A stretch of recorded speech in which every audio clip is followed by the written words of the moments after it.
What is up, everybody? Nicklegostava here, about to be doing a video on a massive Titan class 3D printed transformer. I will be picking up the camera, don't worry. But I just wanted to convey how big this guy is. Now, this is from G1 Season 1, the holograph Halonix Maximus, I believe is how you pronounce his name.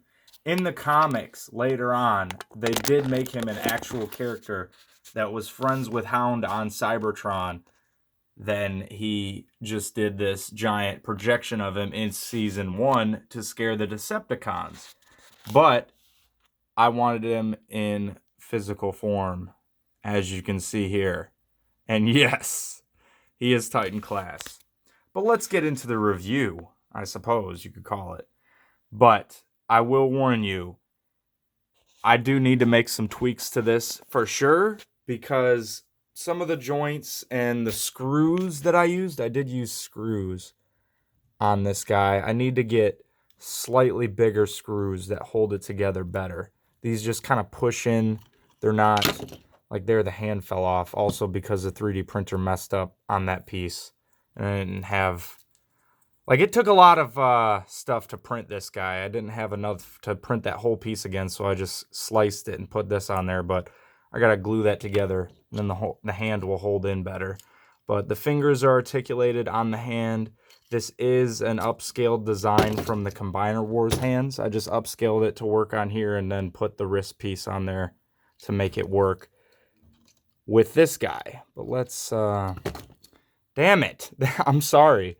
I wish that hand wasn't falling off so much. I had it taped on there, but of course I go to do a video and it just wants to fall apart. Let me put this back down here. I'll just talk about this a little bit while I'm putting this back on there. But I mean, you can just see this guy is massive. He took a while to print, of course, because he is so big. But once I get everything dialed in with some of these tolerances and probably adding floor polish to certain parts and tightening up certain things, I think it will be a very well articulated, nicely balanced and proportioned figure. And it's already a good representation of the character. It just needs to be a little bit stronger. But as you can see right here, that's what I'm talking about with the screws. They don't hold in. Like, the screws stay in there. I screwed them in, but they're not tight enough to keep everything together. But just look at that. So big. I'm going to bring in Omega Supreme, Titan class Omega Supreme for a size comparison as well as a Combiner Wars combiner. Here is Omega Supreme sitting down. Standing up, Halonix Maximus is just a bit, he's a bit shorter than Omega Supreme, but definitely still a Titan class figure. I don't have Siege Jetfire to show you. I do kind of wish I had that figure.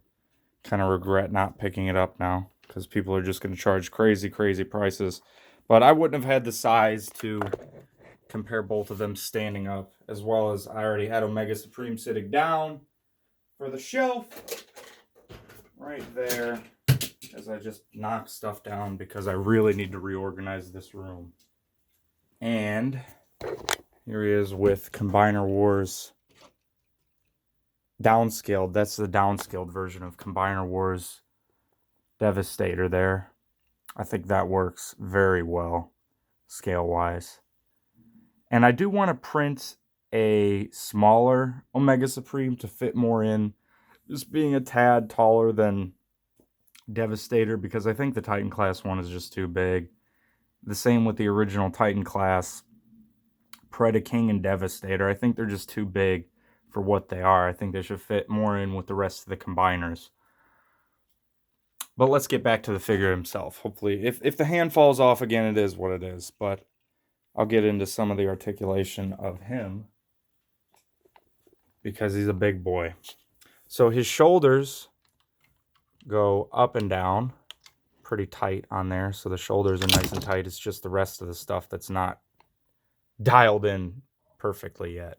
So we'll just take that off. And I just kind of have these in there temporarily for now. Like I said, it's probably going to be months until I have the time to fully dial this stuff in. So you can just see he's he's falling apart, but it's just really the screws that are the main problem with this guy. They're not staying together, the screws. But got the Autobot symbol on there. Now the face sculpt on the original model was very derpy, so I made many modifications to that to kind of move it down and make it look better. And I actually have an animation model pulled up here of his G1 appearance, so you can just see. I wish that arm didn't fall off, but you can just see you're getting very close right there. But I'm probably going to rework some of these parts, like these leg parts right here, this hinge right here. Those shouldn't be hinges. I think I'm going to put that into a half swivel and make those some kind of ball joints that connect in there, just so it'll stand better. I do have sticky tack holding on the back there, so his top part doesn't flop forward. But yeah, you have waist swivel in here as well, and then you have swivels there and there. And then let's turn him over to the back here. You can just see that I just kind of had him leaning up against that right there. But you'll see his legs kind of want to cave in. So I have made some changes to this model, but I need to make a lot more to get this to fit in better. Now these screws fit in better here. You can see I just have the sticky tack there. But for now, I'm just going to have him sitting on the shelf instead of standing. But downright massive. You can really do, this just proves you can really do anything with a 3D printer. I mean, a giant Titan class transformer that's never been released. Literally never been released. Season 1 hologram. And I want to do the same for DevCon and others as well. Would like to design them. A G1 accurate Alpha Trion. I'm pretty sure like Combiner Wars did one, but it was just a weird looking. So not really my Alpha Trion taste. And it's just surprising that we haven't gotten these figures with Siege or something. I'm really surprised that they haven't done these kind of more random ones. But of course, so you can see as he is with Hound, I kind of want to make a 3D printed thing that makes it look like a hologram is coming out of his hand to the big guy. But there you go. Sorry that he's missing his arm, but that arm just wants to keep fighting me in this video and falling off. So, if you're new, watching the videos, decide if you want to subscribe. I already did a video on some of the smaller regular 3D printed Transformers, but this one was just so big that it needed its own video. So there you go. Peace. Bye-bye.